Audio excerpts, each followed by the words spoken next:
Bwong. Holy crap. Hello everyone, this is Isaac of Two Men and a Mic. I did want to just make a quick apology.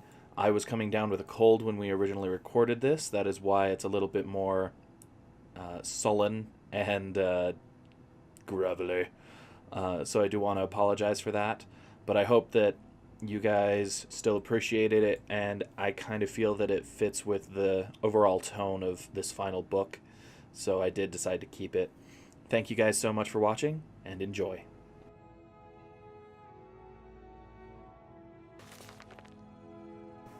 The Wolf Queen, Book 8, by Waheen Yarth. From the pen of Inzalicus, 2nd century sage. 3E 127. Following the Battle of Ichidag, the Emperor Uriel Septim III was captured, and before he was able to be brought to his uncle's castle in the Hammerfell kingdom of Ghislaine, he met his death at the hands of an angry mob. This uncle, Sepphoris, was thereafter proclaimed emperor, and rode to the imperial city. The troops formerly loyal to Emperor Uriel and his mother, the Wolf Queen Patema, pledged themselves to the new emperor. In return for their support, the nobility of Skyrim, High Rock, Hammerfell, the Somerset Isle, Valenwood, Blackmarsh, and Morrowind demanded and received a new level of autonomy and independence from the Empire. The War of the Red Diamond was at an end. Patema continued to fight a losing battle, her area of influence dwindling and dwindling until only her kingdom of solitude remained in her power. She summoned Daedra to fight for her, had her necromancers resurrect her fallen enemies as undead warriors, and mounted attack after attack on the forces of her brothers, the Emperor Sepphoris Septim I and King Magnus of Lilmoth. Her allies began leaving her as her madness grew, and her only companions were the zombies and skeletons she had amassed over the years. The kingdom of solitude became a land of death. Stories of the ancient Wolf Queen being waited on by rotting skeletal chambermaids and holding war plans with vampiric generals terrified her subjects. 3E 137. Magnus opened up the small window in his room. For the first time in weeks he heard the sound of a city. Carts squeaking, horses clopping over the cobblestones, and somewhere a child laughing.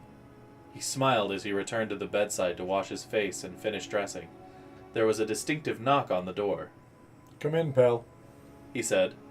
Pelagius bounded into the room. It was obvious that he had been up for hours. Magnus marveled at his energy and wondered how much longer battles would last if they were run by 12-year-old boys. "Did you see outside yet?"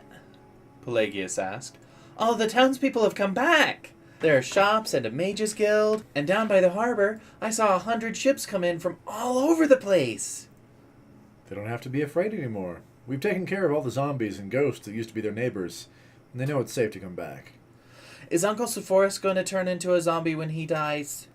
asked Pelagius. I wouldn't put that past him, laughed Magnus. Why do you ask? "I heard some people saying that he was old and sick," said Pelagius. He's not that old, said Magnus. He's 60 years old. That's just 2 years older than I. "And how old is Aunt Patema?" asked Pelagius.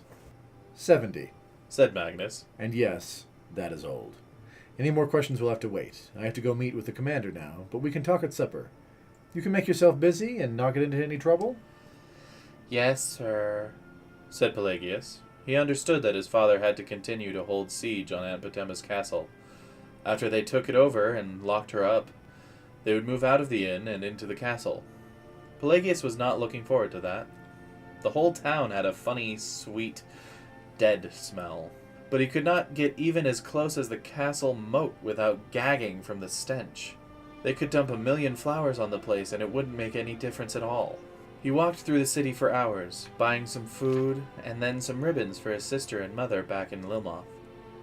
He thought about who else he needed to buy gifts for, and was stumped. All his cousins, the children of Uncle Sepphoris, Uncle Antiochus, and Aunt Patema, had died during the war.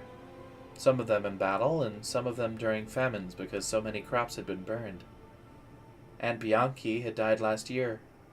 There was only he, his mother, his sister, his father, and his uncle the Emperor left. And Aunt Patema, but she didn't really count. When he came upon the Mages Guild earlier that morning, he had decided not to go in. Those places always spooked him with their strange smoke and crystals and old books. This time, it occurred to Pelagius that he might buy a gift for Uncle Sepphoris, a souvenir of Solitude's Mages Guild. An old woman was having trouble with the front door, so Pelagius opened it for her. Thank you, she said. She was easily the oldest thing he had ever seen. Her face looked like an old rotted apple framed with a wild whirl of bright white hair. He instinctively moved away from her gnarled talon when she started to pat him on the head. But there was a gem around her neck that immediately fascinated him. It was a single bright yellow jewel, but it almost looked there was something trapped within. When the light hit it from the candles, it brought out the form of a four-legged beast pacing. It's a soul gem, she said, infused with the spirit of a great demon werewolf. It was enchanted long ago with the power to charm people, but I've been thinking about giving it another spell. Perhaps something from the School of Alteration, like Lock or Shield. She paused and looked at the boy carefully with yellowed, rheumy eyes. You look familiar to me, boy. What's your name? Pelagius, he said. He normally would have said, Prince Pelagius, but he was told not to draw attention to himself while in town. I used to know someone named Pelagius, the old woman said and slowly smiled. Are you here alone, Pelagius? My father is with the army, storming the castle, but he'll be back when the walls have been breached. Which I dare say won't take too much longer, sighed the old woman. Nothing, no matter how well built, tends to last. Are you buying something in the Mages Guild? I wanted to buy a gift for my uncle, said Pelagius. But I don't know if I have enough gold. The old woman left the boy to look over the wares while she went to the guild enchanter.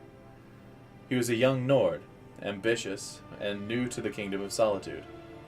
It took little persuasion and a lot of gold to convince him to remove the charm spell from the soul gem and imbue it with a powerful curse, a slow poison that would drain wisdom from its wearer year by year until he or she lost all reason. She also purchased a cheap ring of fire resistance. For your kindness to an old woman, I've bought you these, she said, giving the boy the necklace and the ring. You can give the ring to your uncle and tell him it has been enchanted with a levitation spell, so if ever he needs to leap from high places, it will protect him. The soul gem is for you. Thank you, said the boy. But this is too kind of you. Kindness has nothing to do with it, she answered, quite honestly.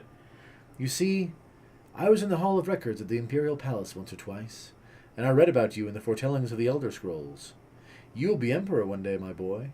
The Emperor Pelagius Septim III, and with his soul gem to guide you, posterity will always remember you and your deeds. With those words, the old woman disappeared down an alley behind the Mages Guild. Pelagius looked after her, but he did not think to search behind a heap of stones. If he had, he would have found a tunnel under the city into the very heart of Castle Solitude.